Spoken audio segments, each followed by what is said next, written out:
Saudara sekalian, pagi ini saya akan membawakan materi tentang respons koadaptasi, kerentanan dan kelentingan ya. Jadi kita masih bicara koadaptasi ya. Mungkin minggu-minggu yang lalu Anda sudah belajar tentang apa itu koadaptasi ya. Dan Anda sudah mendapatkan ujian ya dari mungkin dari Ibu Melani atau dari Pak Sohib ya mungkin ya tentang apa itu koadaptasi. Tetapi saya nanti akan review ulang sedikit tentang apa itu koadaptasi ya. Saudara sekalian, pada hari ini kita akan mencapai tujuan pembelajaran ini ya. Pertama, mahasiswa mengetahui konsep koadaptasi dan respon human system di dalam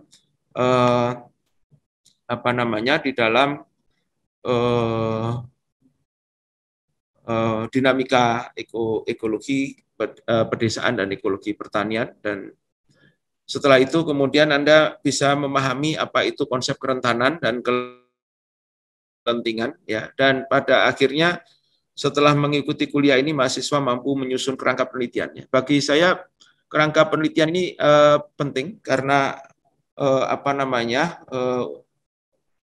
ujung dari perkuliahan ini adalah mahasiswa mestinya mampu untuk melakukan penelitian dengan kerangka konseptual tentang kerentanan atau kelentingan ya.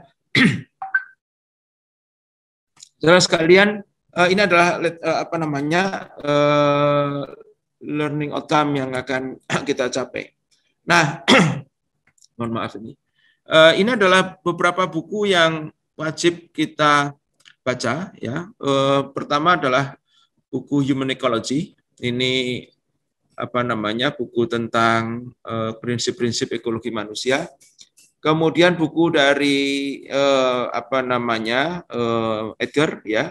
Ini tentang Living with Environmental Change. Ini kasusnya di Vietnam, tetapi juga berlaku karena situasinya sama, mirip dengan Indonesia, bisa berlaku di Indonesia.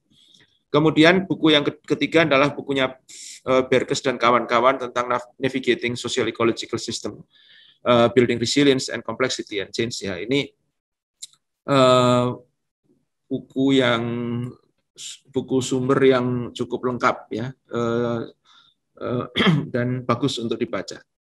Kemudian yang keempat adalah Principles of Ecosystem Stewardship, Resilience Based Nature Resource Management in Changing World.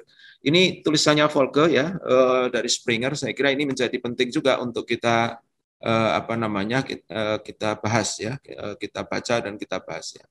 Dari Stuart Chapin 3 dan Volker dan kawan-kawan. Saudara sekalian, kemudian mengapa sih sebetulnya kita belajar materi ini ya? Mengapa kita belajar materi ini? Ada pertanyaan besar yang jumlahnya 2 saja sebetulnya. Apa yang akan terjadi di level rumah tangga atau human system ya? Pada koadaptasi itu kita bicara human system dan ecological system, dan apa sih yang akan terjadi pada human system atau sistem sosial apabila lingkungan hidup atau sistem ekologi itu mengalami perubahan. Yang kedua, sebetulnya bagaimana rumah tangga sebagai unit terkecil dari human system bertahan hidup agar tetap dapat melangsungkan kehidupannya di tengah perubahan ekosistem. Itu pertanyaan besar ya. Jadi materi kuliah pagi ini didrive oleh 2 pertanyaan besar ini ya. Bagaimana human system itu mengalami perubahan dan bagaimana human system pada unit yang terkecil itu bertahan dari hempasan perubahan-perubahan itu.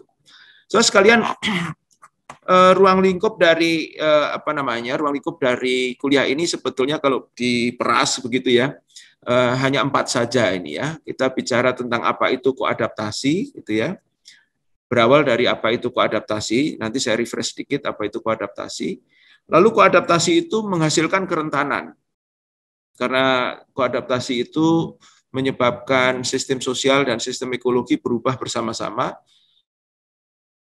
maka kemudian dia mengalami kerentanan. Kerentanan yang kita sebut juga sebagai vulnerability. Lalu biasanya sistem masyarakat, sistem sosial atau rumah tangga membentuk kelentingan. Kelentingan sebagai jawaban daripada kerentanan. Ya, jadi seperti Anda itu rentan sakit flu misalnya ya, supaya Anda tidak rentan sakit flu ketika terjadi hujan dan Anda terkena air hujan misalnya, Anda akan membangun kelentingan. Bagaimana caranya? Caranya kemudian minum obat, minum jamu atau segala macam lah, atau pakai payung paling tidak ya misalnya. Nah, dinamika antara kelentingan dan kerentanan itu menghasilkan stabilitas, ya, stabilitas sebuah sistem.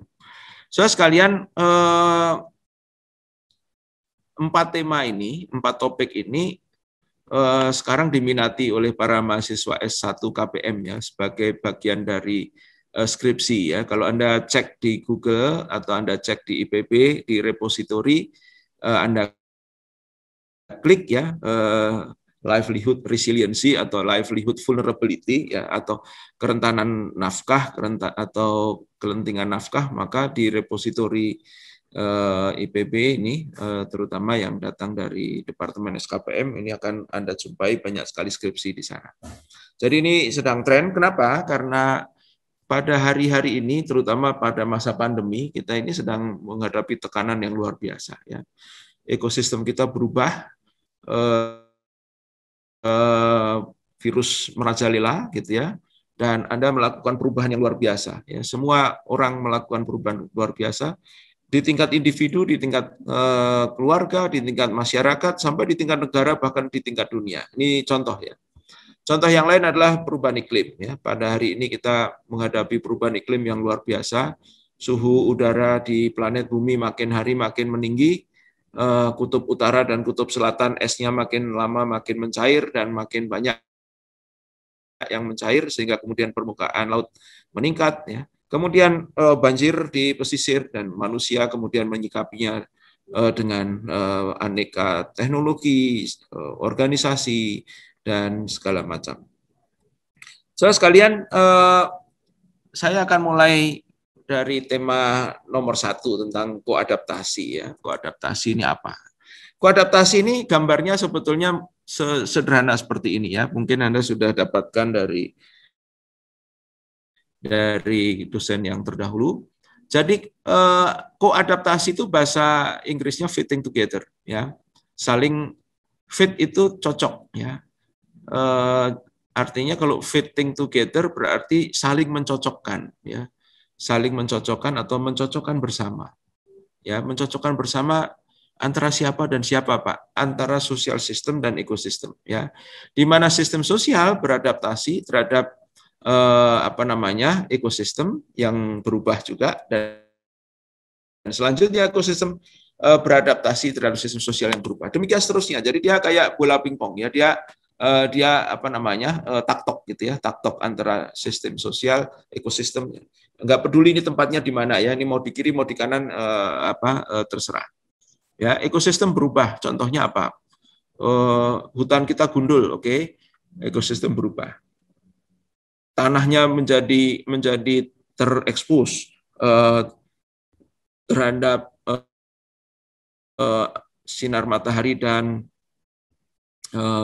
air hujan dan curahan air hujan. Lalu banjir, ya, lalu erosi, lalu banjir dan seterusnya. Sosial sistem berubah. Bagaimana caranya? Orang kemudian mencari cara untuk membendung banjir, bikin dam, atau menghijaukan kembali hutan supaya tidak terjadi banjir dan seterusnya. Ya, kemudian bikin dam, membuat aliran sungai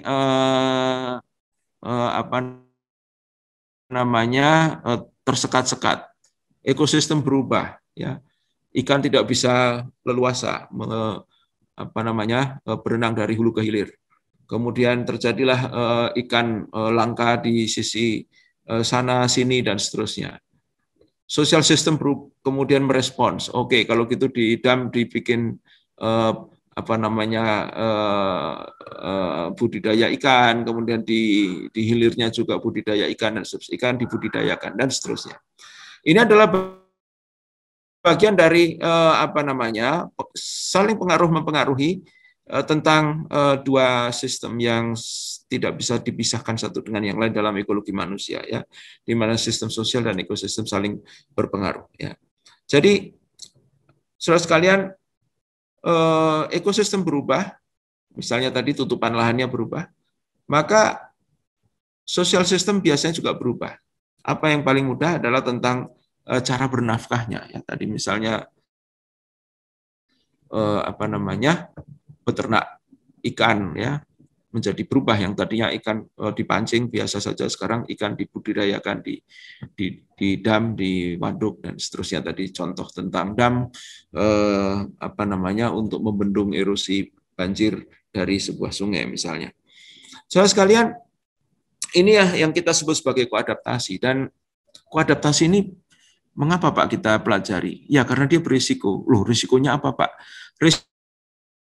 Risikonya adalah ketika ekosistem itu berubah, terutama karena ada persoalan-persoalan, kecenderungan-kecenderungan, katakanlah tadi kecenderungan global, ya, kemudian kecenderungan apa makro dan meso, ya, maka sosial sistem harus menanggungnya. Risiko-risiko itu biasanya risiko yang sangat tidak menguntungkan, dan supaya kemudian para warga masyarakat bisa tetap hidup, dia harus melakukan penyesuaian atau adjustment. So sekalian, koadaptasi itu biasanya ya menyertakan proses-proses berikut ini. Jadi koadaptasi ini tadi saya katakan ada risiko tadi, ya.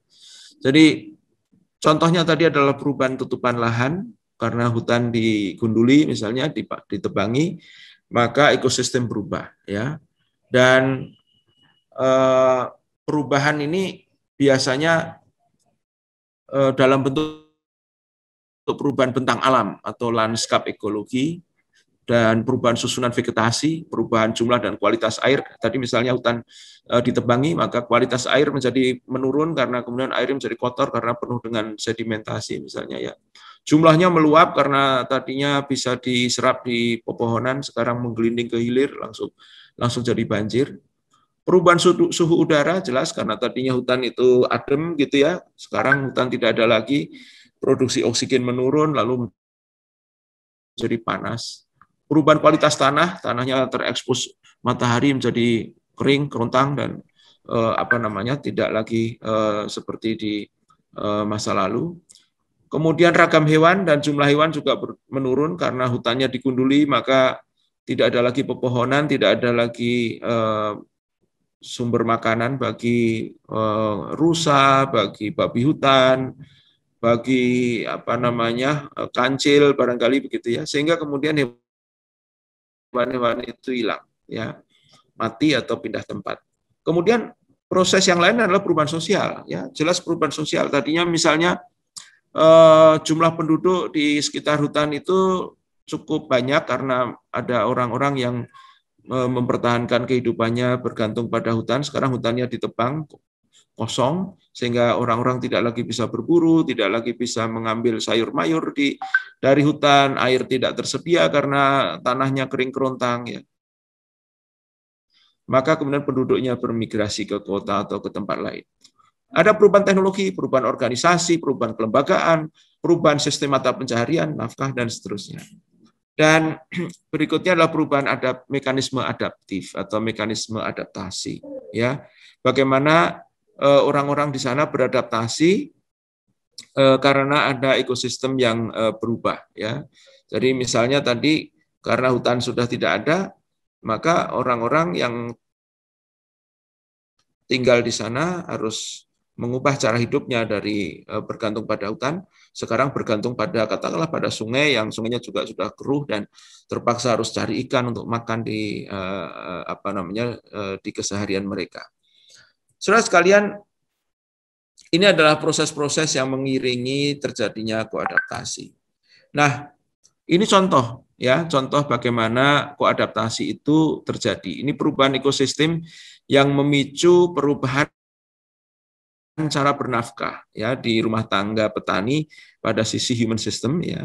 Ini studi ini di apa namanya, distudi oleh kakak kelas Anda, mahasiswa KPM ini saya ambil dari studinya mahasiswa KPM yang melakukan studi di daerah ini, di Kecamatan Padahirang, Kabupaten Pangandaran. Ya, daerah ini daerah yang selalu tergenang. Jadi tadinya kawasan ini adalah kawasan persawahan gitu ya. Karena dia berada di cekungan, setiap kali musim hujan, maka kemudian kawasan itu karena landscape-nya adalah cekungan ya, setiap kali musim hujan hujannya agak banyak seperti hari-hari ini misalnya begitu ya. Hari ini sebenarnya musimnya sudah tidak musim hujan lagi ya, tapi kemudian hujan masih cukup sering turun di Bogor dan di beberapa kawasan lain sehingga kemudian menimbulkan banjir. Dan terutama di musim penghujan, bulan Oktober sampai katakanlah bulan Februari, Maret gitu ya, daerah ini tergenang. Tergenang ini menjadi seperti yang di bagian kanan atas itu gambarnya ya. Itu Anda lihat ada dangau yang seperti pulau di tengah-tengah air. Ini padahal sawah ini sebetulnya ya. Ini seperti danau atau telaga atau sejauh mata memandang isinya air. Padahal penduduk di situ adalah petani yang harus makan, mencari nafkah dari bersawah pada musim kemarau. Apa yang terjadi pada musim penghujan kalau seperti ini? Padahal petani di sana harus tetap bernafkah, mencari uang dari bersawah ya untuk anak istrinya bisa makan, bisa bersekolah, beli baju dan sebagainya. Sementara sawahnya terendam. Ini bisa terendam dalam waktu 6 bulan ini terendam. Nah, bayangkan kalau ada seseorang atau sebuah rumah tangga, dan ini puluhan rumah tangga, yang sawahnya terendam dan tidak bisa menghasilkan apa-apa selama 6 bulan. Lalu apa yang harus dilakukan? Ini adalah koadaptasi yang dilakukan oleh Bapak Tani yang di bawah itu. Dia melakukan apa yang disebut sebagai sawah apung. Ya, jadi dia dengan cerdas sudah biarkan saja 6 bulan ini kita tidak bisa melakukan aktivitas di sawah karena sawahnya terendam. Lalu apa yang dia lakukan? Dia bikin semacam rakit, tapi rakit itu diisi oleh tanah, ya, menggunakan plastik itu, diisi tanah. Lalu di atas tanah itu dia tumbuhkan padi, ya. Ini lihat Anda padinya itu terapung, jadi dia ibaratnya di bawah ini sebetulnya sawah ya, di bawah Bapak ini sawah, kemudian di atas ini sawah. Cuman di bawah ini sawah karena terendam air, jadi sawahnya mati, tumbuh-tumbuhan atau tanaman padinya mati, nah, supaya dia tetap bisa berproduksi, dia naikkan ke atas. Ini adalah bagian dari koadaptasi bagaimana strategi nafkah itu atau sumber nafkah itu tetap hidup gitu ya, sekalipun dalam keadaan tekanan ekosistem yang luar biasa seperti ini. Ya, ini adalah bagian dari smart agriculture. Jadi kalau Anda ke kawasan ini, di kawasan Padahirang ini landscape-nya seperti seperti danau yang isinya sawah gitu ya. Danau di atasnya mengapung sawah. Padahal sebetulnya ini memang sawah gitu ya, sawah tapi terendam air. Ini bagian dari koadaptasi. Ekosistem berubah, sistem nafkahnya juga berubah. Dengan cara demikian orang-orang di desa ini, di Padahirang ini tetap hidup dan tetap bisa memproduksi padi tanpa terganggu oleh banjir. Bayangkan ini adalah apa yang dilakukan oleh petani yang sangat smart. Teladan kedua, koadaptasi ini juga saya ambil dari hasil penelitian mahasiswa KPM, ya, kakak kelas Anda. Bagaimana cara bernafkah ini berubah gitu ya, kemudian mempengaruhi ekosistem. Nah, ini kebalikannya ya, cara nafkahnya berubah, lalu ekosistemnya berubah. Ya, ini studi di Kecamatan Pasir Jambu, Kabupaten Bandung, Jawa Barat. Apa yang terjadi? Yang terjadi begini, saudara sekalian, pemerintah itu dalam rangka meningkatkan produksi susu kepada masyarakat ya, supaya masyarakat itu punya ketahanan pangan dan gizi yang baik, maka pemerintah membangun, mengembangkan dan mendorong para petani di daerah Bandung, ya, di daerah Bandung bagian selatan yang tinggi tempatnya, untuk memelihara sapi perah. Kalau Anda pergi ke arah ke Ciwidey, kemudian Pangalengan, kemudian Pasir Jambu, ini akan Anda temukan banyak sekali peternak-peternak rakyat, ya, skala kecil, ya, satu rumah tangga punya 5-10 ekor sapi, itu biasa, ya, bantuan dari pemerintah, dan kemudian menjadi sumber nafkah dari para petani atau orang desa yang ada di sana. Sumber nafkahnya dari mana, Pak? Dari susu yang diperas, ya, ini susu, ya, ini kelihatan sapinya saja kakinya ini. Susu yang diperah, kemudian susunya diolah di perusahaan-perusahaan pengolah susu, ya. Kemudian susunya dikirim ke Jakarta, ke Bogor, Tangerang, Bekasi, Bandung, dan seterusnya. Dengan cara demikian kemudian ada penguatan ekonomi peternak sapi di pedesaan itu. Tapi apa akibatnya? Akibatnya tiba-tiba banyak sekali kotoran sapi. Dan kotoran sapi ini bau sekali karena dia menghasilkan gas metan, ya. Dan apa yang terjadi pada masa lalu?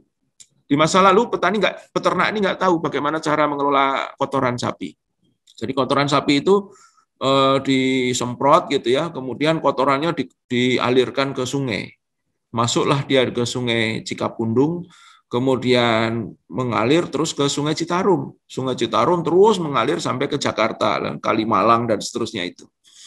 Apa yang terjadi? Yang terjadi kemudian, satu, air sungai itu kemudian keruh. Kedua, air sungai itu kemudian mengancam kesehatan masyarakat karena dia berisi bakteri dan kotoran yang membahayakan. Ancamannya luar biasa, ya, kesehatan dan pengotoran lingkungan. Lalu artinya apa? Artinya sistem nafkah berubah, sistem sosial berubah, ekosistem berubah. Supaya ekosistem tidak berubah, walaupun nafkahnya tetap berubah, ya, apa yang harus dilakukan? Lalu ada inovasi baru berupa teknologi dan organisasi sosial. Caranya apa? Kotoran sapi ini kemudian tidak lagi digelontorkan, tidak lagi disemprot masuk ke sungai, tapi kemudian dia dialirkan ke sumur kecil, ya. Ini bikin para peternak sapi perah membangun sumur-sumur kecil seperti ini. Tapi ini tidak berisi air untuk minum, tetapi isinya adalah kotoran sapi. Kotoran sapi ini ditaruh di sumur kecil ini, diaduk dengan air, ya. Ini sumurnya tidak dalam, ya, paling 2 meter gitu. Diaduk gitu, ya. Setelah diaduk, airnya dialirkan masuk ke biodigester. Ini biodigester ini ke dalam tanah ini ada kantong plastik yang besar gitu untuk menampung air kotoran ini. Dengan proses biologi, kemudian terjadilah gas. Ya, gas ini disalurkan melalui pipa ini secara sangat mudah. Sebetulnya ini persis kayak septic tank Anda itu, ya. Jadi gas itu kalau di septic tank itu dibiarkan menguap ke udara. Kalau ini ditampung di pipa ini, lalu di on off, ya, dibuka, ya. Kemudian dia menghasilkan juga kompos ini, ya, biosluri namanya, ya, biosluri, kemudian juga gas. Apa yang kemudian terjadi dengan gas? Gas itu disalurkan ke rumah, kemudian menghidupkan lampu Petromax. Jadi apa yang terjadi? Yang terjadi adalah perubahan sosial sistem, merubah ekosistem, lalu merubah sosial sistem lagi. Sosial sistem apa yang berubah sekarang, Pak? Sekarang orang di sana tidak lagi melanggan PLN karena untuk listrik rumahnya tidak lagi cukup, tidak banyak lagi dipakai, penerangan menggunakan lampu Petromax seperti ini. Kemudian mereka juga tidak lagi membeli gas untuk memasak di dapur, karena gas ini kemudian dialirkan ke kompor-kompor di dapur untuk kemudian ibu-ibu di sana memasak ayam goreng, kemudian nasi goreng, dan seterusnya. Jadi ada penghematan pengeluaran energi yang terjadi di desa itu. Jadi artinya luar biasa ya, saudara sekalian. Ini adalah koadaptasi. Perubahan sistem sosial, merubah ekosistem dirubah dengan teknologi, merubah sistem sosial lagi. Ya, jadi kalau Anda lihat di daerah di desa-desa sini, sekarang desa-desa ini perekonomiannya berkembang luar biasa karena selain menghasilkan biogas ya di sini biogas, dia juga menghasilkan kompos, komposnya dijual kemudian menjadi pupuk, pupuknya ditampung oleh para petani hortikultura, petani sayur mayur di daerah Pangalengan itu. Kemudian sayur mayur dan susu yang tadi dihasilkan dari sapi perah dibawa ke kota kemudian dijual menghasilkan income. Di desa itu sendiri orang tidak lagi sekarang terlalu banyak melanggan PLN, tentu PLN masih dipakai untuk ngecas HP, kemudian untuk nonton TV gitu ya. Tetapi untuk penerangan dan untuk memasak di dapur tidak lagi melanggan tidak lagi membeli gas dari Pertamina dan tidak lagi melanggan terlalu banyak listrik dari PLN. Jadi saudara sekalian, terjadilah sebuah ketahanan energi, ketahanan ekonomi, sekaligus sebuah profit ekonomi bagi masyarakat setempat dan pengendalian lingkungan hidup. Ya, jadi yang terjadi kemudian adalah kawasan ini menjadi kawasan percontohan desa energi. Anda lihat ya, pertaniannya berkembang. Itu ada kopi yang buahnya sangat lebat karena dipupuk oleh biosluri atau kompos dari kotoran sapi ya. Kemudian sungai yang ada di sana sekarang bersih, jernih, tidak lagi kotor dengan kotoran sapi seperti di masa lalu ya. Jadi air menjadi bersih, air tidak lagi kotor, kemudian kesehatan masyarakat di sisi kiri kanan sungai juga membaik, listrik menjadi hemat, kemudian penggunaan gas juga menjadi hemat ya. Artinya kita mengurangi risiko global climate change ya. Kemudian ekonomi juga berkembang, pertanian juga berkembang. Ini yang kita sebut sebagai sustainable agriculture atau ekologi pedesaan dan ekologi pertanian pedesaan yang berkelanjutan. Jadi seandainya setiap desa itu bisa melakukan semacam ini self-sufficiency ya, energy self-sufficiency, kemudian fertilizer self-sufficiency ya, dan seterusnya termasuk water self-sufficiency dan sebagainya, maka desa ini adalah desa yang menjadi desa percontohan yang luar biasa. Ekonominya berkembang ya, ekologinya tidak rusak, bahkan ekologinya menyumbang pada kebaikan di planet bumi ini karena mereduksi gas buang dan emisi karbon. Dan secara sosial mereka saling menguatkan, dari peternak sapi, kemudian petani hortikultura, kemudian petani perkebunan kopi dan seterusnya. Saudara sekalian, ini yang kita sebut sebagai koadaptasi ya. Dan disinilah sebetulnya kita membangun ketahanan energi. Dan sebetulnya kalau kita mau jujur, ini adalah desa yang resilient. Resilient itu artinya tahan banting atau lenting. Lenting bagaimana, Pak? Seandainya ternyata misalnya PLN mati lampu misalnya ya, mati lampu kan biasa ya, PLN mati lampu. Atau suplai gas dari Pertamina itu terganggu karena ada pasokan yang kurang atau apa. Maka desa ini tidak akan pernah berada dalam kegelapan, dan desa ini tidak akan pernah tidak bisa memasak atau menggoreng ayam atau menggoreng nasi goreng atau apapun. Kenapa? Karena tadi gasnya tersedia ya. Kemudian bahan-bahan lain juga tersedia di sana. Saudara sekalian, ini yang kita sebut sebagai ekologi sebuah ekologi pedesaan, sebuah ekologi pedesaan atau sebuah ekosistem pedesaan yang sustainable atau berkelanjutan. Nah, saudara sekalian, saya ingin kemudian masuk dengan dua contoh tadi, contoh di Padaherang, Ciamis atau Pangandaran, dan contoh di Pasir Jambu di di Kabupaten Bandung.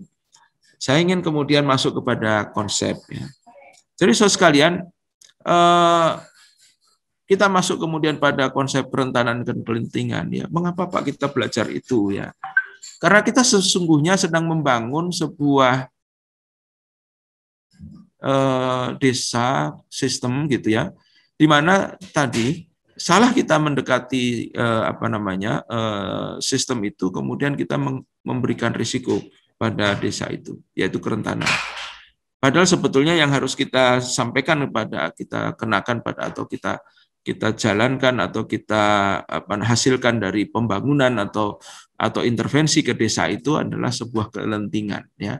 Jadi saudara sekalian, untuk menilai kemampuan human system itu bertahan dari guncangan, dari gangguan dan sebagainya, itu kita bisa menggunakan dua perspektif ya. Perspektif itu namanya kerentanan dan kelentingan. Jadi contoh kasus di Padahirang tadi ya, ini sebetulnya desa ini tadinya rentan. Rentan apa Pak? Rentan kebanjiran ya. Tetapi kemudian dengan sentuhan teknologi sederhana, dia kemudian menjadi lenting, menjadi tidak lagi rentan gitu ya. Bapak Tani ini tidak lagi risau dengan pendapatan dan cadangan pangan ya, karena meskipun di dalam situasi terhempas banjir, dia dan keluarganya tetap bisa makan dan tetap bisa mendapatkan nafkah. Sebaliknya juga demikian yang ada di sini ya. Ini tadinya rentan, ekosistem ini rentan kena kotoran hewan dan mengganggu kesehatan dan lingkungan. Tetapi kemudian yang terjadi, kita balikkan kerentanan itu sekarang menjadi desa yang resilient. Bahkan ini diapresiasi oleh pemerintah sebagai desa yang mandiri energi. Jadi tantangan kita adalah membalikkan situasi yang rentan menjadi resilient, gitu kira-kira ya.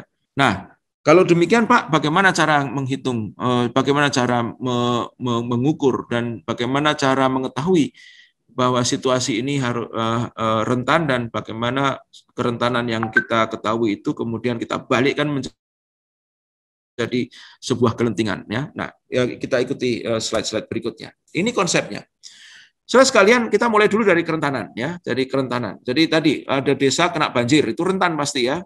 Rentan sakit, rentan tidak bisa makan, rentan tidak punya pendapatan dan seterusnya.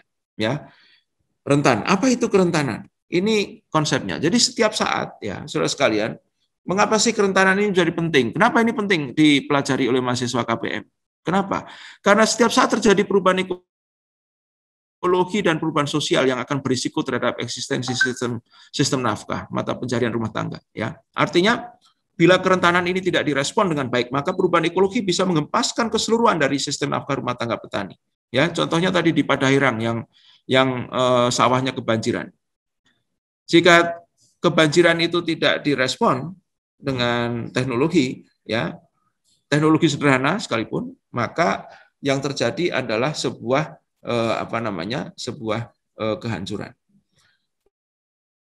Ya, jadi setiap rumah tangga itu sesungguhnya memiliki memiliki mekanisme untuk untuk bertahan ya, untuk menyesuaikan diri ya, dan memiliki adaptif mekanisme adaptif ya, mekanisme adaptif atau adaptasi adaptation strategies yang berbeda-beda, setiap rumah tangga berbeda-beda, setiap desa berbeda-beda tergantung bagaimana sumber daya yang ada di desa itu, yang menentukan rumah tangga tersebut untuk bertahan hidup, survive, dan tidak punah, gitu kira-kira ya. Nah, saudara sekalian, kerentanan akan menilai, jadi konsep kerentanan ini akan menilai bagaimana rumah tangga itu punya peluang untuk bertahan atau punah ya. Nah, ini mahasiswa KPM banyak sekali yang menstudi untuk skripsinya menggunakan konsep kerentanan ini. Lalu bagaimana caranya Pak? Saya kalau mau menulis skripsi tentang kerentanan, ini rumusnya dulu ya. Jadi ini konteksnya dulu ya. Jadi kerentanan ini dalam konteks livelihood, ini menurut Edgar tadi, tahun 2001, kerentanan ini terjadi karena livelihood dan sistem sosial itu selalu terekspos oleh stres. Ya, kalau tadi contoh kasus di Padahirang itu stresnya apa? Stresnya banjir, ya kan? Kemudian karena banjir mereka tidak dikhawatirkan tidak bisa mendapatkan nafkah dan tidak punya beras untuk hidup dan bisa mati kan gitu ya. Nah, stres ini ya menurut Edgar tidak hanya masalah lack of income. Nah, sekarang kalau pandemi COVID-19 ini stresnya lebih besar lagi karena dengan adanya dengan adanya krisis pandemi COVID ini berentet pada krisis ekonomi karena banyak pabrik yang tutup, banyak rumah makan yang tutup karena semuanya dibatasi ya. Tutup dengan sendirinya karena orang-orang pada work from home dan makan di rumah, tidak pergi kemana-mana. Restoran tutup ya, kecuali restoran yang kemudian buka dengan cara online gitu ya. Sehingga terjadilah pengangguran. Pengangguran itu ancamannya lack of income ya. Dan akhirnya kemudian menghasilkan kerentanan ya. Ini yang di-highlight oleh si Pak Edgar ya. Dan sebetulnya menurut Edgar tidak hanya persoalan nafkah dan tidak hanya persoalan krisis ekologi maupun krisis yang lain yang bisa menghasilkan kerentanan, tetapi juga policy ya. Policy ini bisa menghasilkan kerentanan ya. Contohnya nih COVID-19. Pemerintah kemudian memberikan policy apa? Para warga harus berada di rumah, tidak boleh keluar. Ini membuat kerentanan. Kenapa? Karena banyak orang yang harus keluar karena hari itu kalau tidak keluar dia tidak dapat nafkah kan gitu ya. Jadi government policy itu bisa menghasilkan kerentanan. Nah, tapi pemerintah kemudian tidak tinggal diam, oke. Kalian yang tidak bisa bekerja karena COVID-19, maka kemudian pemerintah menggelontorkan BLT, bantuan langsung tunai, menggelontorkan paket sembako, beras dan sebagainya.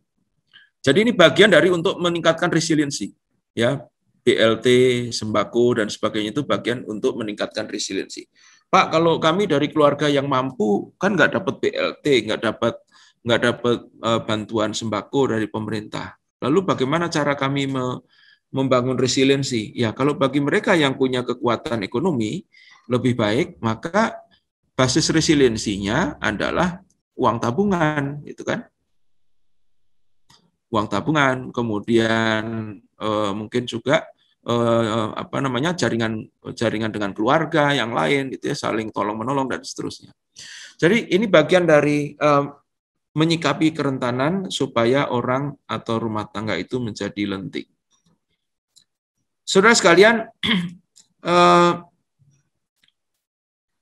Edgar mendefinisikan kerentanan ini menggunakan contoh kasus petani di Vietnam yang selalu terpapar atau terancam oleh banjir. Ini mirip seperti desa di Padahirang. Ya. Tetapi sekali lagi, tentu tadi stresor atau tekanan yang datang kepada rumah tangga itu tidak selalu hanya faktor ekologi. Ya. Ada faktor sosial, tadi government policy, dan hal-hal lain. Selanjutnya, so sekalian, vulnerability menurut Edgar masih tahun 2006 itu didefinisikan seperti ini, ya.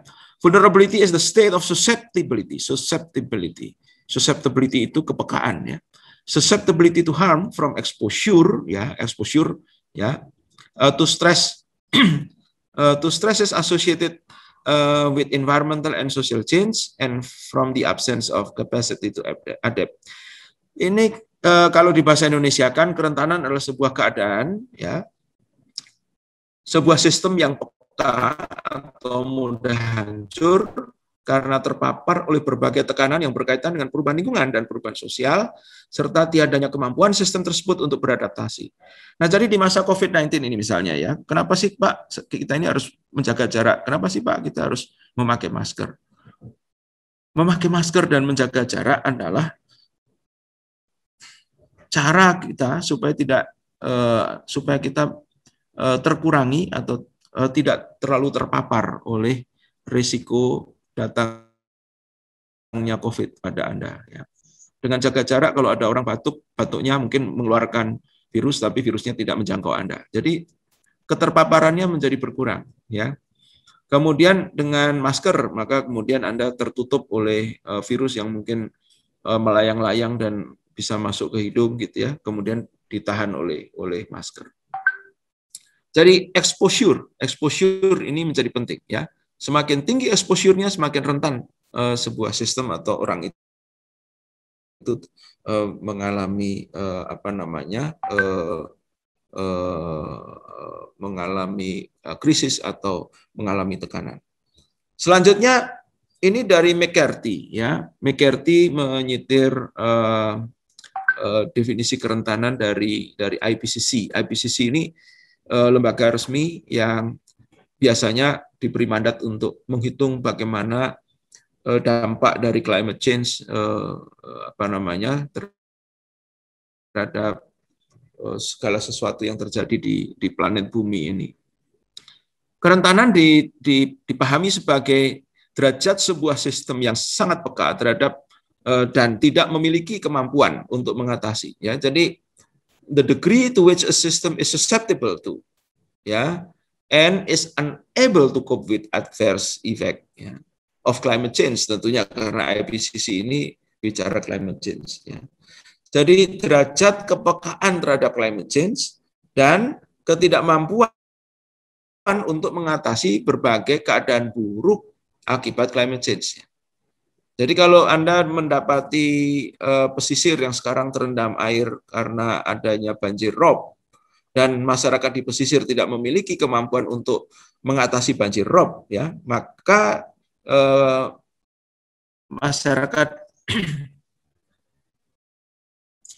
masyarakat di pesisir itu dianggap sebagai masyarakat yang rentan atau ya. Oke, kerentanan. Nah, ini yang sering dipakai di dalam skrip untuk mengukur kerentanan ya. Tidak peduli apakah itu petani, apakah itu nelayan, apakah itu orang masyarakat rumah tangga di sekitar hutan ya. Tiga parameter ini menjadi penting. Yang pertama adalah exposure, tadi saya katakan ya, keterpaparan ya. Supaya tidak terpapar, Anda harus melakukan tadi kalau di COVID-19 Anda menggunakan masker, Anda menjaga jarak gitu ya. Kemudian juga mencuci tangan, selalu mencuci tangan supaya tidak terpapar ya, tidak terpapar oleh virus, exposure. Nah, yang kedua itu adalah sensitiveness ya, sensitiveness. Dan yang ketiga adalah adaptive capacity. Jadi tiga parameter ini menentukan seberapa vulnerable sebuah sistem itu. Mari kita lihat sekarang detailnya ya. Jadi menggunakan IPCC, menggunakan rumusnya dari IPCC ya, International Panel for Climate Change ya, IPCC.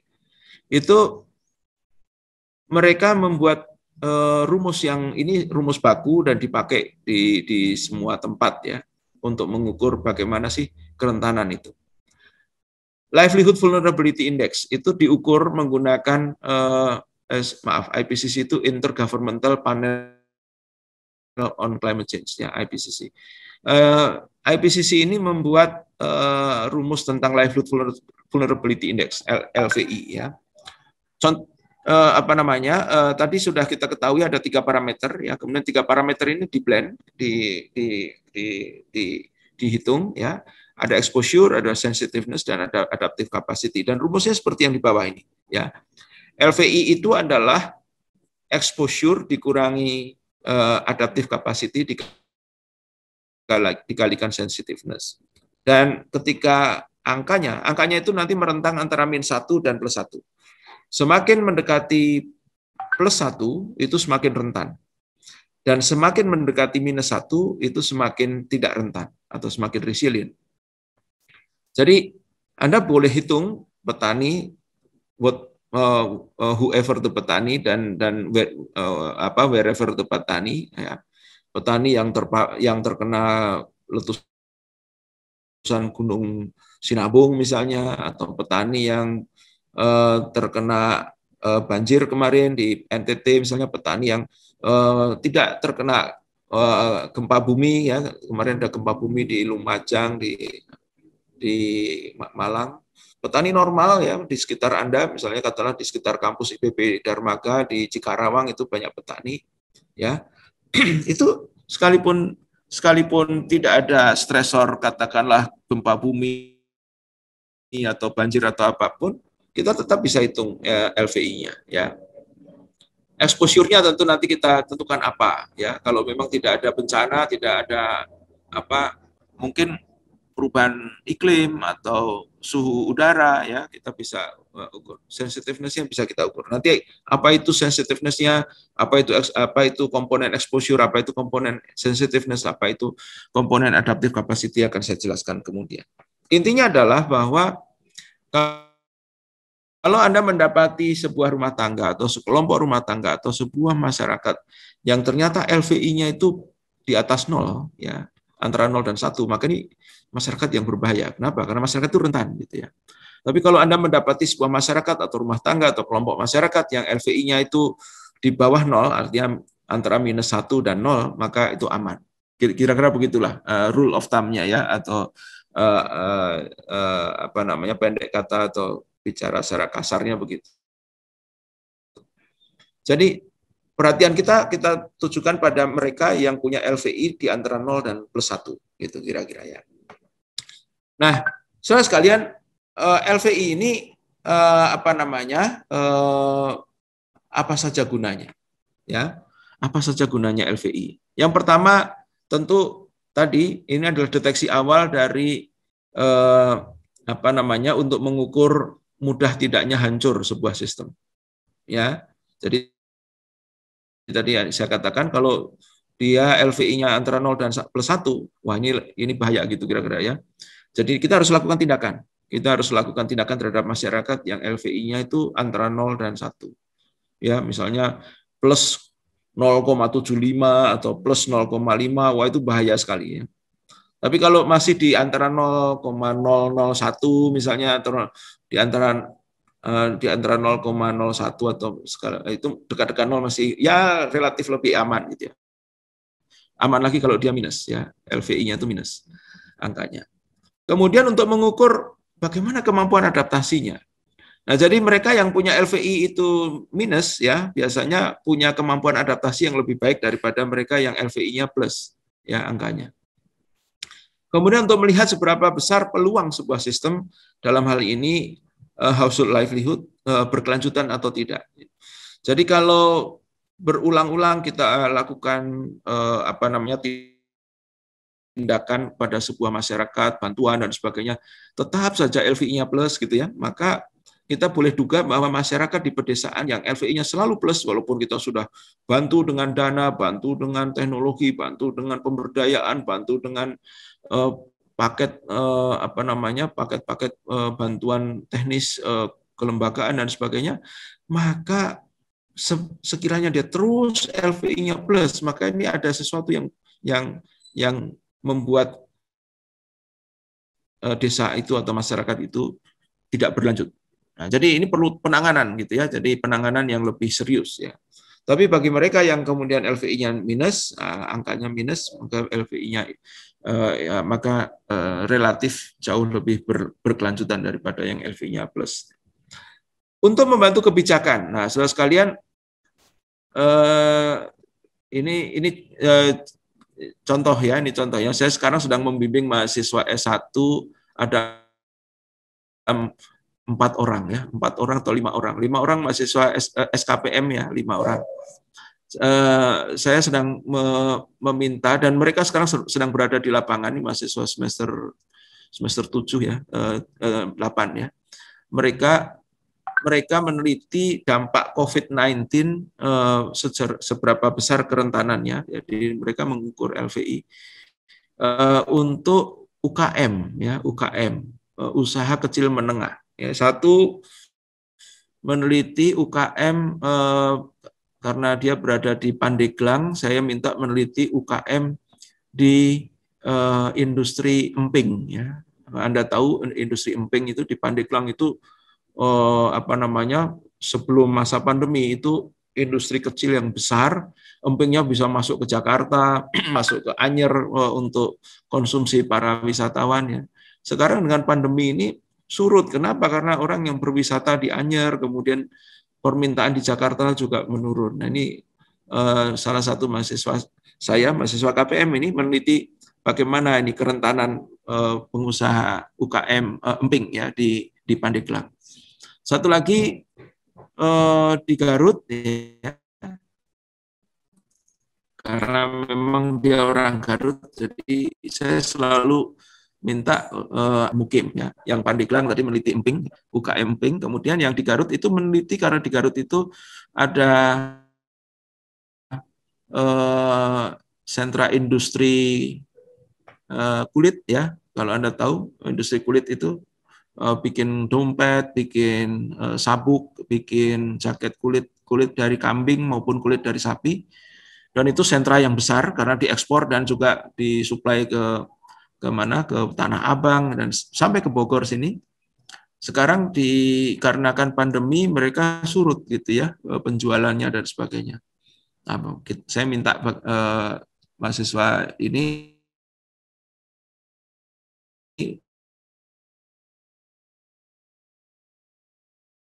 masih di para pengusaha kulit.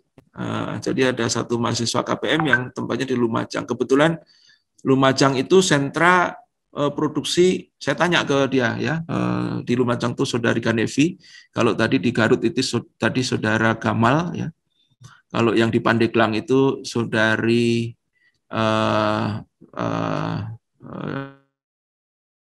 aduh siapa namanya? Adalah lupa saya namanya.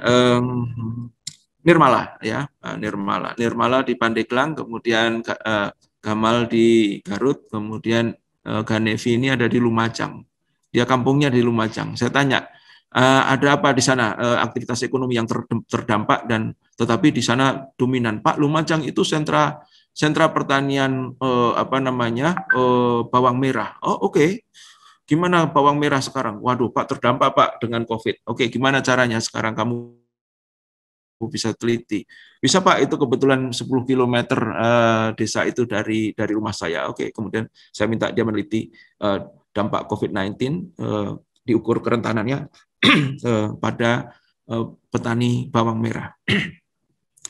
Yang sudah jadi adalah saudari Dea itu meneliti kerentanan karena dia orang Banjarmasin. Saya tanya di Banjarmasin itu ada pedagang apung ya, kalau Anda pergi ke Banjarmasin itu pedagang apung itu jualan sayur, buah-buahan itu di apung di Sungai Barito. Dan dengan adanya pandemi banyak orang yang tidak lagi berbelanja. Nah, dia kemudian meneliti tentang kerentanan dan resiliensi dari pedagang apung ya, terutama dia konsentrasinya pada perempuan karena pedagang apung ini kebanyakan perempuan ya. Bagaimana cara menghadapi krisis dan sebagainya. Jadi sekarang sudah ada 4 orang. Satu lagi 5 itu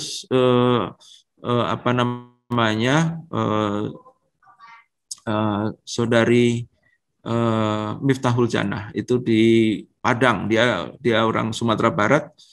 Lalu dia meneliti, Pak, saya mau meneliti tentang ini Pak, dampak pandemi terhadap ekowisata. Oke.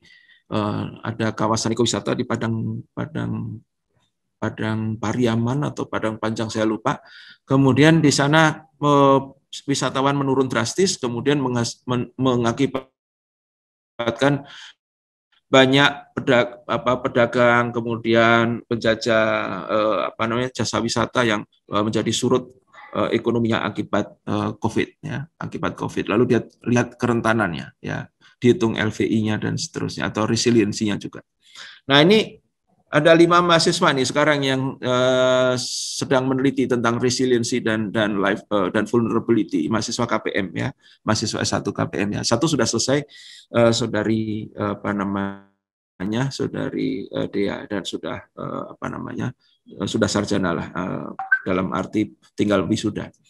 Nah, saudara sekalian, artinya LVI ini menjadi penting untuk melihat bagaimana kebijakan nanti bisa dibuat ya. Artinya saya katakan pada para mahasiswa SKPM yang meneliti tentang LVI,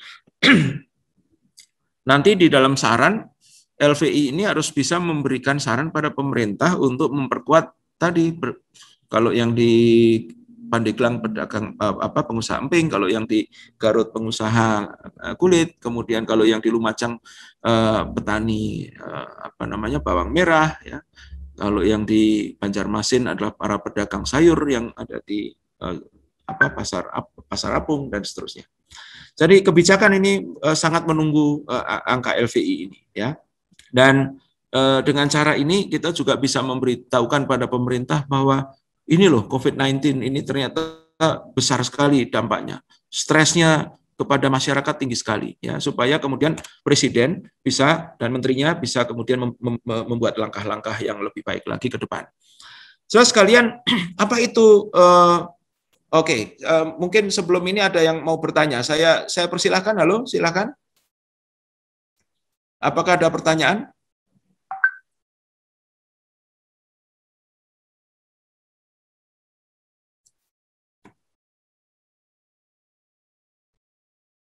Mahasiswa, halo?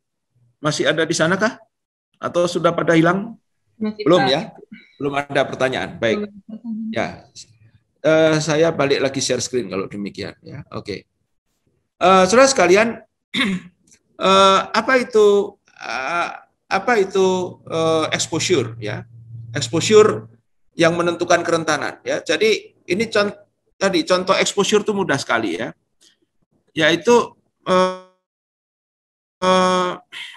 andaikan Anda itu Anda berdagang di kawasan terminal bus ya, yang setiap hari bus itu, bukan setiap hari lagi ya, setiap detik atau setiap jam bus itu mengeluarkan emisi gas buang ya. Misalnya di Baranang Siang itu ya, yang pada jualan di kiri kanan terminal itu dia pasti terekspos oleh polusi dan limbah dalam arti gas buang dari bis itu.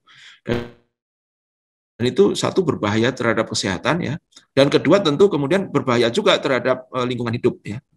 Jadi exposure itu jauh atau dekatnya sumber nafkah, misalnya tadi kalau pedagang dekat dan jauhnya dari terminal misalnya, karena orang yang terkena emisi karbon itu biasanya gampang atau mudah sakit ya.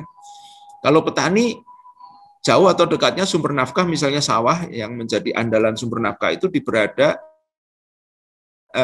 di kawasan yang potensial mendatangkan tekanan ya. Jadi misalnya bertani di sawah yang berada di kawasan cekungan yang tadi saya contohkan di Padahirang tadi ya, tentu itu punya exposure yang lebih tinggi daripada kalau sawah itu berada di atas sungai ya, di atas sungai. Ini seperti gambar yang di belakang saya ini kan, sawahnya di atas sungai, ini lebih tidak rentan gitu.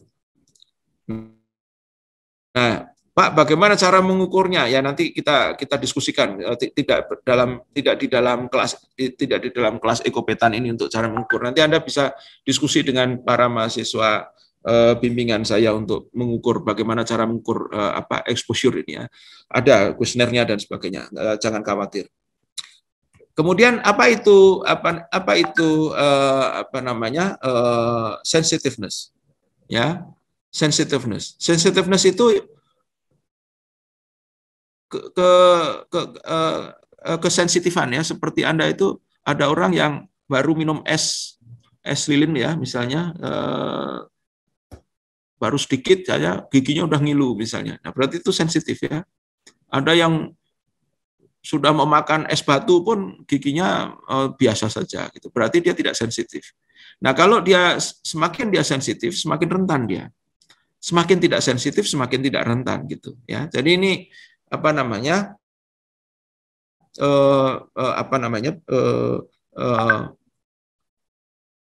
Hal-hal ini bisa diukur ya.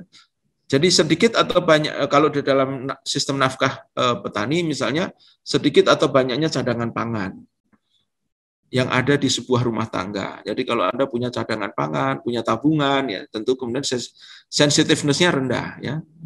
Ya, dalam menghadapi gagal panen ya, semakin sedikit cadangan pangannya maka sensitivitas pada kerentanan menjadi semakin tinggi. Ya, semakin banyak cadangan pangan yang Anda punya. Jadi kalau Anda punya lumbung, jadi kalau masyarakat pedesaan itu biasanya membangun lumbung ya di dalam ekologi pedesaan itu lumbung itu di masa lalu menjadi bagian penting dari sistem ekologi pertanian di pedesaan. Mengapa penting? Karena lumbung itu berisi cadangan pangan yang digunakan untuk mengurangi sensitiveness. Ya, jadi semakin banyak cadangan pangannya, maka sensitivitasnya menjadi pada kerentanan menjadi rendah gitu ya. Ya, jadi dia tidak sensitif ya. Jadi ada orang teriak-teriak kurang pangan, dia punya lumbung yang cukup penuh dengan cadangan makanan, jadi aman. Kemudian juga contohnya kualitas kesehatan dan stamina ya. Anda ini SDM ya. Saya kira Anda semua yang berada di kelas ini adalah Anda orang-orang yang punya kualitas stamina, kesehatan yang cukup baik sehingga Anda tidak rentan kan kena COVID kan ya. Saya kira kelas ini tidak terkena saya belum pernah dengar ada mahasiswa KPM yang terkena COVID-19 ya. Jadi ini yang menyebabkan kemudian Anda tidak rentan ya. Jadi tubuhnya tidak sakit, tidak mudah sakit ya. Ya, bila tubuh itu tidak sakit maka Anda tidak rentan ya. Tapi kalau bila tubuh itu mudah sakit maka sensitivitasnya pada kerentanan juga tinggi ya. Nah, termasuk nafkah ya. Kalau Anda ini sering sakit ya Anda nggak bisa masuk kantor. Kalau Anda sering sakit maka Anda nggak bisa berdagang. Kalau Anda sering sakit Anda tidak bisa belajar gitu ya. Jadi sama di dalam sistem nafkah juga demikian. Kalau seorang petani itu mudah sakit maka dia tidak akan kuat pergi ke sawah atau tidak mampu dia memanen padinya gitu dan seterusnya sehingga kemudian rentan ya terhadap rentan terhadap sistem livelihood-nya. Derajat kemampuan teknologi yang dimiliki oleh sistem sosial. Nah, teknologi menjadi parameter yang penting juga ya. Semakin tertinggal kualitas teknologinya, semakin sensitif dia pada kerentanan ya. Jadi Anda ini yang mungkin punya HP tidak support terhadap Zoom ya, maka Anda menjadi rentan untuk ketinggalan dalam perkuliahan di IPB kan gitu ya. Sama juga di nafkah juga demikian. Semakin tertinggal kualitas teknologinya, maka semakin sensitivitasnya makin tinggi pada kerentanan nafkah. Itu sebabnya kita selalu berusaha untuk berinovasi, meningkatkan teknologi petani untuk apa? Supaya dia tidak rentan, gitu. Supaya dia jika terjadi stres, dampaknya tidak begitu besar. Ya. Ini yang kita sebut sebagai sensitiveness. Saudara sekalian, adaptasi, kapasitas adaptif itu apa? Ya, jadi kapasitas adaptif yang menentukan ketahanan sistem nafkah rumah tangga itu antara lain modal sosial ini ya, modal sosial ini penting. Jadi kalau studi-studi sosial ekologi pedesaan menunjukkan bahwa modal sosial itu biasanya menjadi faktor yang paling menentukan bagaimana sebuah rumah tangga itu bisa bertahan dari guncangan dari kerentanan ya. Kelembagaan, asosiasi, kemudian organisasi ya, dan koperasi barangkali ya, serta barangkali solidaritas ya, jaringan-jaringan sosial, solidaritas antar tetangga, antar petani ini menjadi penting untuk menanggulangi keadaan darurat. Ini bagian dari social capital ya. trust itu juga penting, ya. Kalau Anda tidak seperti saya ini saya ini trust pada Anda, ya. Bayangkan kalau Anda itu tidak mendapatkan trust dari saya. Setiap dari kalian yang ada di kelas ini saya tanya satu-satu apakah betul Anda mahasiswa KPM atau tidak, gitu ya. Tapi kan saya tidak melakukan itu. Saya cukup trust, pokoknya Anda pasti mahasiswa KPM dan silahkan mengikuti kuliah ini, ya. Karena kuliah ini diselenggarakan oleh IPB dengan biaya yang mahal, kan gitu ya. Tidak murah menyelenggarakan perkuliahan daring itu. Tidak lebih murah daripada perkuliahan luring atau offline, ya. Daring ini mahal. Jadi trust itu menjadi penting untuk memastikan seseorang mendapatkan akses, ya. Jadi banyaknya jaringan sosial itu penting. Kemudian jumlah tabungan itu juga penting, dan teknologi penting. Teknologi yang bisa diakses tadi, ya, ini Zoom ini bisa diakses atau tidak diakses, itu sangat menentukan bagaimana Anda beradaptasi terhadap lingkungan. Jadi kalau Anda bisa mengakses Zoom, maka kemudian praktis kuliah Anda tidak terganggu, kan. Tapi kalau Anda tidak punya teknologi dan tidak punya akses terhadap Zoom, maka sudah tamat kuliah Anda di IPB, ya. Sejak 2 tahun ini kan kita kuliahnya seperti ini terus-menerus, ya. Jadi ini yang kita sebut sebagai kapasitas adaptif. Saudara sekalian, saya sekarang berlanjut pada konsep kelentingan. Sekali lagi saya ingin buka kesempatan, apakah ada yang bertanya tentang kerentanan?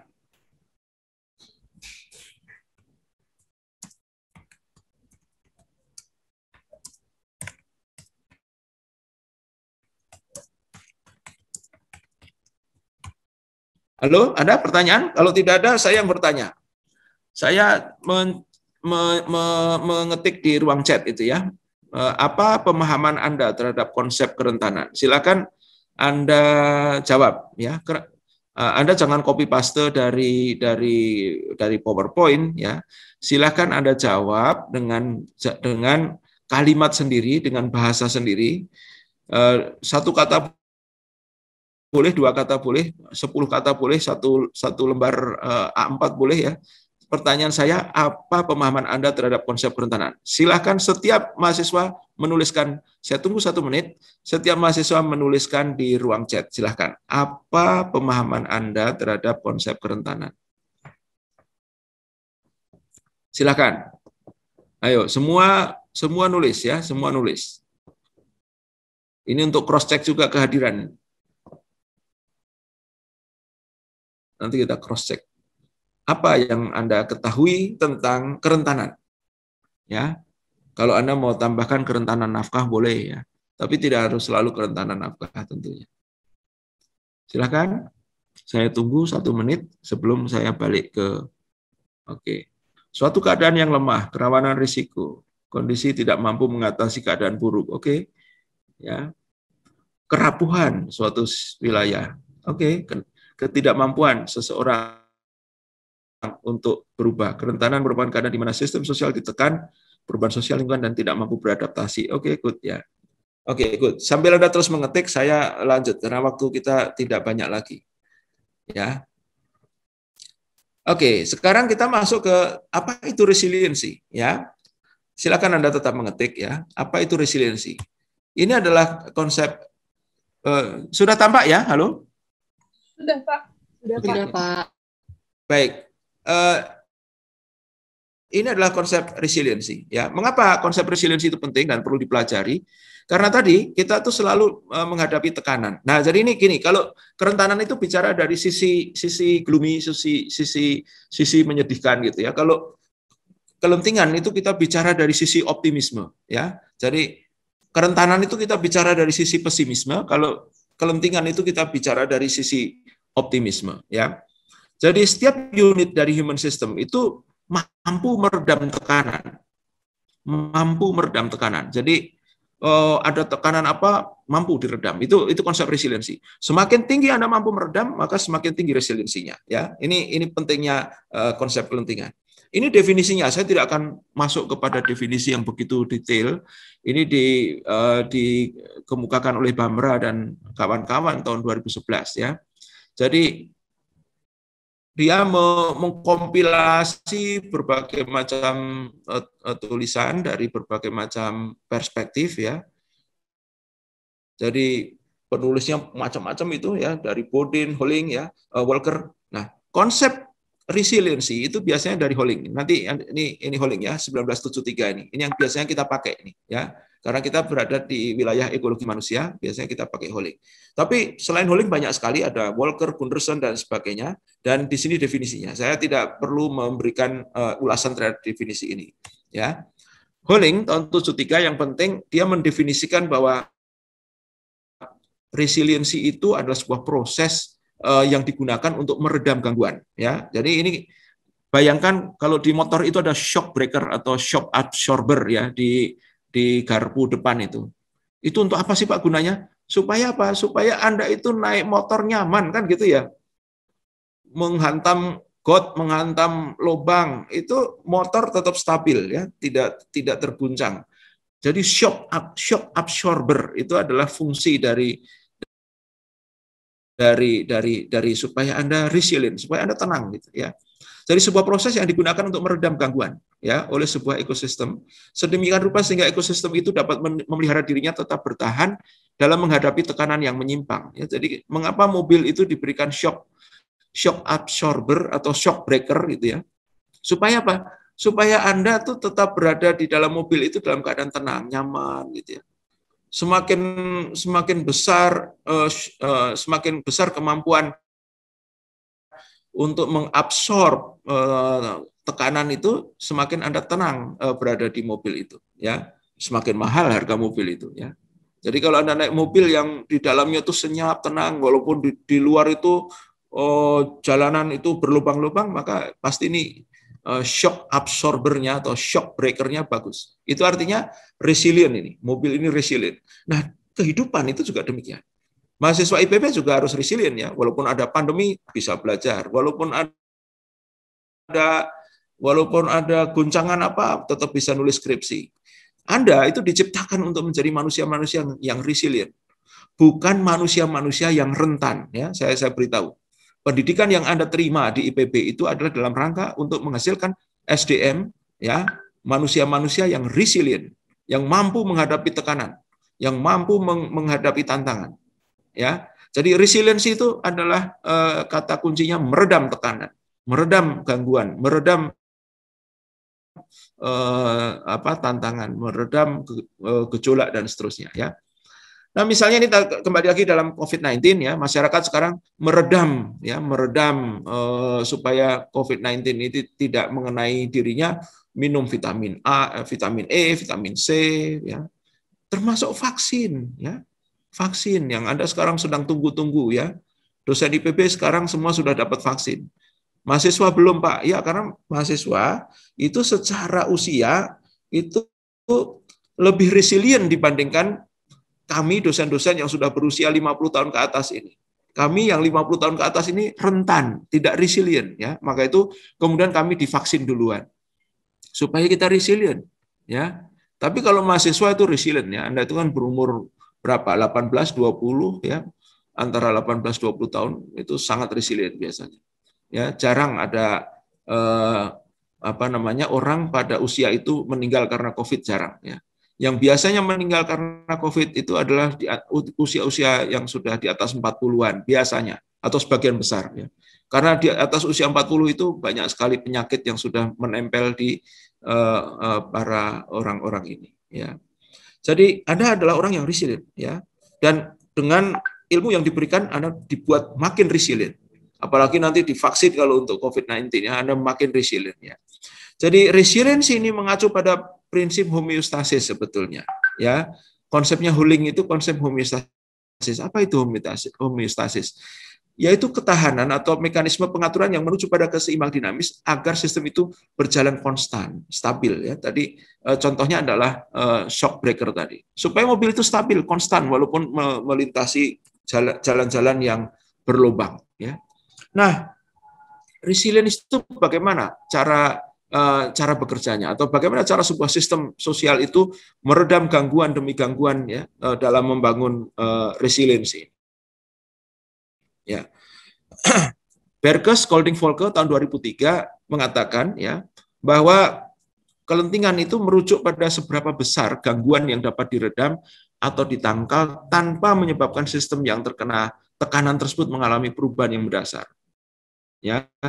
Jadi misalnya nih IPB ini resilient nih, walaupun COVID kita tetap kuliah menggunakan Zoom, dan sekarang banyak sekali yang juga sudah lulus sarjana ya, ujiannya pakai Zoom, menyusun disertasi, skripsi, tesis menggunakan pembimbingan Zoom ya, kuliahnya Zoom dan sebagainya, tetapi kita menghasilkan disertasi, tesis dan skripsi yang tidak kalah dengan ketika kita belajar secara normal, secara konvensional. Artinya sistemnya IPB ini sistem yang tangguh, yang tidak terguncang oleh keadaan COVID. Jadi kita lenting ya, sistem ini lenting. Nah, kita ini seharusnya membangun masyarakat di pedesaan, di dalam ekologi pedesaan dibangun sistem-sistem ekonomi, sistem-sistem pertanian yang lenting, di mana datang hama, datang penyakit, datang gejolak harga dan sebagainya, petani itu tidak terguncang. Itu tujuannya begitu. Ya, walaupun tentu secara ideal tidak mungkin lah bisa dicapai. Ya. Mungkin apa kalau petani diserang hama, diserang penyakit tanaman di sawahnya, kemudian petani juga akan terus resilient, kan sangat tergantung juga padinya itu tahan hama atau tidak, tahan penyakit atau tidak. Teknologinya juga beragam ya, dan seterusnya, kemampuan ekonominya juga beragam ya, pasti ya, karena tidak ada sistem yang punya kekuatan yang sama di seluruh Indonesia ya. Kekuatan petani, kekuatan teknologi, kekuatan ekonomi, kekuatan sosialnya di setiap pedesaan itu beragam ya. Sehingga kemudian serangan yang sama bisa berakibat fatal di suatu desa, tetapi serangan yang sama tidak berakibat apapun di desa yang lain. Itu bisa terjadi. Ya, itu sebabnya kita sekarang sedang banyak meneliti tentang bagaimana pengaruh COVID dan kebijakan-kebijakan di masa pandemi ini datang kepada masyarakat pedesaan. Seberapa besar masyarakat pedesaan mampu bertahan, seberapa besar masyarakat pedesaan di tempat yang lain tidak mampu bertahan. Itu penting untuk kita studi pada hari-hari ini di masa krisis seperti ini. Jadi resiliensi itu sebetulnya menurut Eger itu mengatakan bahwa kemampuan untuk beradaptasi terhadap perubahan itu saja sebetulnya kata kuncinya ya. Jadi bagaimana sistem itu mampu beradaptasi terhadap change, adapt to change, itu saya garis bawah itu ya. Suatu sistem yang less adaptable, maka kemudian dia tidak lentik gitu aja ya. Dan IPB ini terus memperkuat dirinya supaya apa? Supaya kita tetap terus lenting ya di dalam melakukan pendidikan di masa pandemi ini. Ini contohnya kalau di dalam pendidikannya. Kalau di dalam sistem ekonomi, petani terus sekarang dibantu oleh pemerintah supaya tetap bertahan hidup di masa pandemi di mana perekonomian sangat tidak pasti pada hari ini. Nah, saya sekalian, kalau kita melihat resiliensi itu mirip seperti ini ya. Ini ibarat resiliensi itu seperti tubuh Anda, kemudian dikelilingi oleh virus-virus ya, ada dot-dot kecil itu virus datang pada Anda dan Anda itu harus survive dari serangan virus-virus kira-kira gitu ya.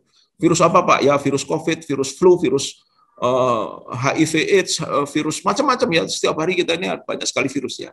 Itu kalau diibaratkan kesehatan kita. Tapi kalau diibaratkan sistem sosial, kita punya banyak sekali tekanan-tekanan yang datang ya. Maka yang namanya resiliensi itu adalah tekanan-tekanan ini kita respon menggunakan apa? Capacity to prepare for a change, capacity to organize ya, to organize untuk menghadapi change, untuk menghadapi tantangan ya. Kemudian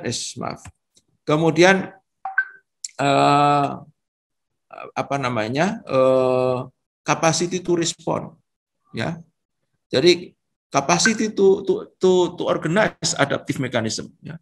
Mekanisme adaptif itu perlu diorganize. Kemudian kapasitas untuk merespons. Kemudian kapasitas untuk mengantisipasi datangnya pandemi ini kembali misalnya kalau kita dalam konteks kesehatan sekarang ini. Jadi biasanya masyarakat itu atau kita sebagai pribadi belajar dari sebuah pengalaman. Ya. Ada pepatah yang mengatakan keledai tidak akan pernah jatuh pada lubang yang sama. Itu artinya ada capacity to anticipate. Ya, ada learning proses di mana kemudian kita tidak akan jatuh kembali pada lubang yang sama. Dan ujung dari resilience ini adalah survival atau yang lebih bagus lagi adalah prosperity. Ya, prosperity. Lanjut ya, saudara sekalian, karena waktu kita sudah tidak banyak lagi. Nah, menurut Berkes, ada 3 cara kita membangun resiliensi. Yang pertama, yaitu membangun fungsi dan struktur supaya kita menjadi resilient. Ya, contohnya mobil tadi dibangun fungsi dan struktur untuk menjadi buffer capacity untuk meredam, yaitu shock breaker. Yang kedua, self organization, ya, kita mengorganisasikan diri kita. Siapa melakukan apa, ya, seperti sekarang ini. Siapa melakukan apa dalam rangka pandemi ini, kita hiruk pikuk sekali, ya. Presiden dengan timnya melakukan mendistribusikan bantuan-bantuan. Orang disekat tidak boleh mudik pada libur Lebaran. Kemudian orang harus tetap di rumah pakai masker, cuci tangan dan sebagainya. Itu adalah self organization dalam rangka kita meningkatkan resiliensi kita terhadap COVID-19. Di dalam rumah tangga, ketika kita juga membangun nafkah juga demikian, ya. Supaya kita resilient, ekonomi rumah tangga kita baik, si bapak melakukan apa, si ibu melakukan apa, ya. Biasanya kan begitu. Nanti Anda menikah setelah lulus dari IPB, Anda pasti bekerja, istri bekerja, nanti punya anak, mungkin anak juga bekerja. Supaya apa? Supaya ekonomi rumah tangga ini kuat, kan gitu, ya. Nah, yang ketiga adalah learning and adaptation. Tadi saya katakan, ya, keledai pun tidak pernah jatuh pada lubang yang sama. Itu artinya ada learning process, ya. Supaya apa? Supaya kita tidak jatuh lagi pada kondisi yang sama di masa depan. Nah, ini urusan 3 ini urusannya mahasiswa KPM ini, ya. Ketika Anda masuk ke pedesaan, bagaimana Anda mempelajari learning capacity dari masyarakat supaya tidak jatuh lagi pada krisis yang sama. Bagaimana organisasi sosial, koperasi dibangun, penyuluhannya dibangun, komunikasi dibangun, jaringan sosial dibangun, asosiasi dibangun, solidaritas dibangun. Bagaimana itu dibangun supaya tidak lanjut pada krisis yang lebih dalam, ya. Dan teknologi dilengkapi dengan teknologi apa dan seterusnya untuk menghadapi krisis sehingga kemudian masyarakat itu menjadi resilient dalam hal katakanlah nafkah misalnya. Saudara sekalian, kalau Anda bertanya, Pak, kalau saya mau meneliti resiliensi bagaimana, Pak, variabelnya? Ini variabelnya, ya. Saya juga membimbing beberapa mahasiswa yang meneliti tentang resiliensi, ya, mahasiswa S1, ya, KPM dan juga S2. Nah, biasanya parameternya kita gunakan Speranza et al. Ini tahun 2014. Ini parameter resiliensi, ya. Ini semua bisa diukur dengan angka, ya. Ada buffer capacity, ini modal nafkah namanya, human capital, natural capital, financial capital, social capital, physical capital, kemudian ada self organization, ada kelembagaan, ada kooperasi, ada network, ada self organization dan seterusnya. Ada capacity for learning, ya, kapasitas belajar, knowledge, berbagi kisah dan sebagainya, itu bagian daripada learning capacity. Ini semua bisa diukur, Pak. Semua bisa diukur, semua bisa dijadikan kuesioner, bisa dijadikan di dalam indikator, kemudian bisa kita ukur resiliensinya seperti apa, ya. Bagaimana cara mengukur resiliensi, Pak? Ini contohnya ini penelitian saya di di Jawa Barat, ya, di satu jurnal. Anda boleh klik di Google, nanti Anda cari, bisa di-download juga. Resiliensi itu adalah bisa diukur dari kecepatan balik, ya, kecepatan balik seseorang atau sebuah rumah tangga atau sebuah masyarakat ya kepada situasi normal semenjak dia terkena krisis ya. Jadi ibaratnya kemampuan untuk sembuh gitu, kemampuan untuk sembuh kembali atau lama waktu yang diperlukan untuk sembuh kembali gitu kira-kira ya. Itulah resiliensi. Nah, supaya dia resilient gitu ya, supaya dia cepat resiliensinya itu supaya dia cepat sembuhnya itu sebuah rumah tangga itu biasanya menggunakan 5 aset resources ini untuk menyembuhkan krisis yang dia dapati. Krisis itu direspon dalam bentuk apa? Dalam bentuk yang disebut sebagai livelihood strategies dan adaptive mechanism. Ya, semua ini dibangun untuk menghadapi yang disebut sebagai livelihood vulnerability. Datangnya dari mana Pak vulnerability itu? Datangnya tadi dari tekanan tadi, apakah tadi banjir, apakah tadi tentang lingkungan yang berubah, apakah pandemi ya dan seterusnya. Pak, ini semua bisa ditulis dalam skripsi, sangat bisa ya, sangat bisa.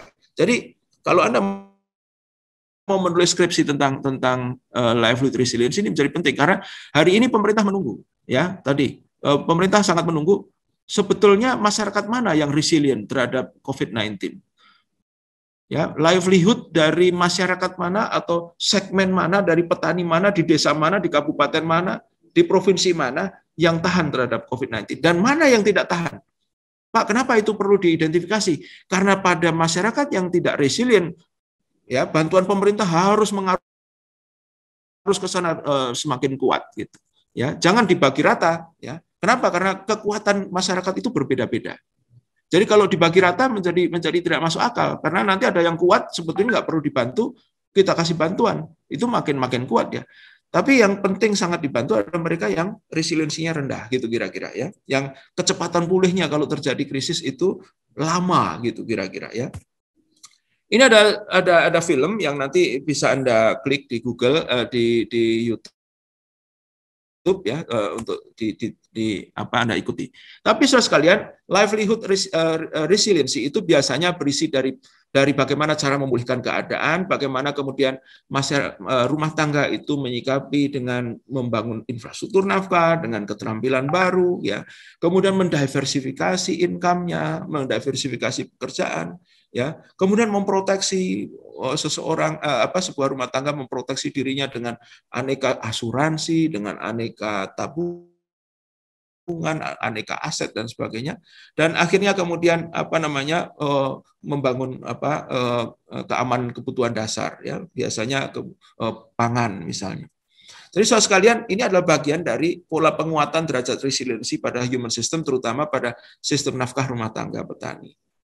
Atau rumah tangga orang normal lah, nggak usah petani juga melakukan ini sebetulnya ya. Apakah pegawai negeri atau TNI atau guru atau apapun ya. Baik.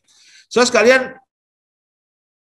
saya ingin segera mengakhiri kuliah ini dengan masuk pada konsep stability sebuah sistem.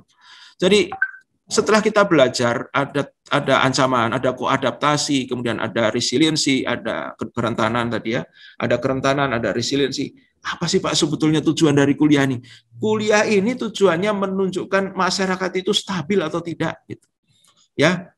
Negara NKRI ini stabil atau tidak dengan adanya krisis pandemi ini? Ada negara yang kolaps, hancur karena pandemi. Indonesia bagaimana Pak? Kita lihat resiliensi dan kerentanan masyarakatnya, rumah tangganya.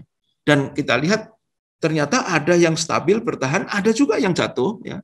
Tapi secara keseluruhan memang kita stabil karena pemerintah kita masuk dengan cepat mengatasi dampak negatif dari pandemi. Terutama di sektor ekonomi UMKM ke bawah ya, usaha mikro, menengah, kecil dan menengah di berbagai macam sektor, apakah di perdagangan, apakah di pertanian, apakah di industri kecil. Pemerintah masuk ke sana. Kalau konglomerat nggak perlulah dibantu, kalau pengusaha besar nggak perlulah dibantu, dosen nggak perlulah dibantu, ya PNS tidak perlulah dibantu. Tapi pedagang kecil, sektor informal, UMKM itu yang perlu dibantu. Ya, kenapa? Karena dia perlu menstabilkan, how to stabilize the system. Nah, how to stabilize the system itu gambarannya seperti ini ya, saudara sekalian. Ini ibarat begini, ini ada stresor ya. Stresor ini apakah itu perubahan iklim, banjir, krisis ekonomi makro. Sebuah sistem yang kuat itu adalah gambarannya seperti di gambar A ini. Apapun yang datang padanya tidak terganggu. Ini misalnya Superman lah ini kira-kira ya. Superman itu dihantam apa saja dia tetap tangguh ya. Tapi kan jarang ya orang seperti Superman kan gitu. Yang ada adalah orang seperti yang di B ini.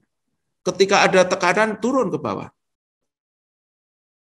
Dia membangun resiliensi, lalu tekanan itu dilambungkan ke atas, ya. Lalu ke bawah lagi, lalu ke atas lagi, lalu ke bawah lagi, lalu ke atas lagi, BC gitu kira-kira. Itu resilient juga, ya. Stabil juga, itu stabil. Stabil tapi dinamis, ya. Stabil tapi dinamis.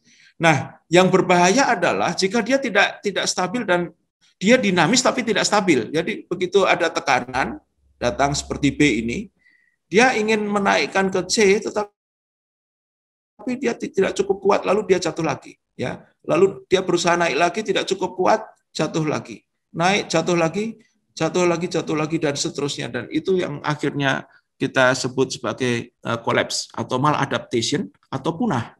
Nah, kita tidak menginginkan masyarakat atau rumah tangga atau negara ini atau desa kita dalam ekosistem yang kita punya ini pada kondisi D, E, dan F. Ya, D, E, dan F. Kita ingin paling tidak B dan C. B dan C. Ya, yang ideal tentu yang A. Ya, gitu kira-kira. Jadi saudara sekalian, di dalam sistem di dalam sistem ekologi yang stabil itu biasanya banyak parameter yang bisa kita pakai untuk mengukur ya.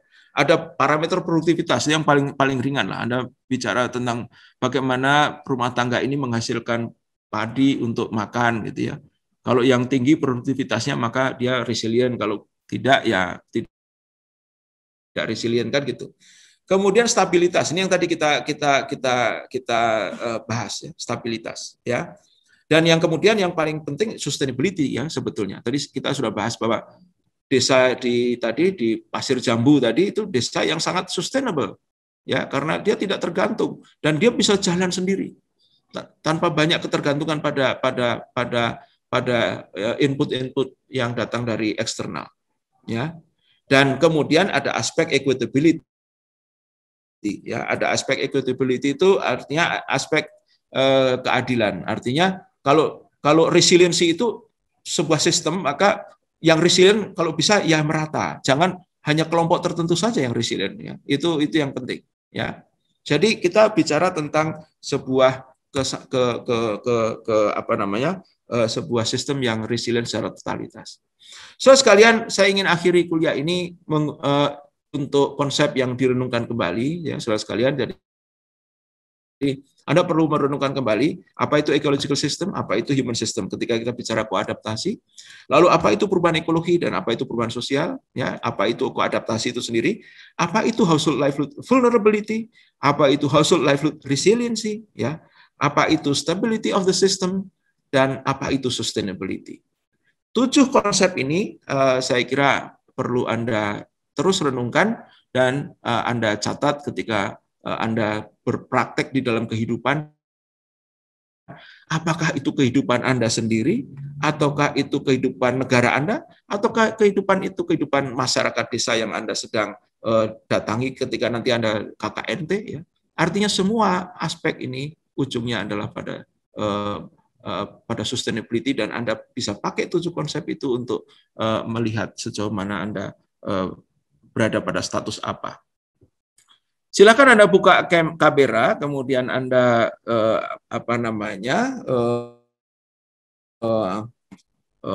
Anda ajukan pertanyaan. Kita tepat jam 9.40 selesai, tapi saya minta waktu sedikit lagi kalau boleh. Silakan Anda mengajukan pertanyaan. Kalau tidak, nanti saya bertanya kembali untuk menulis di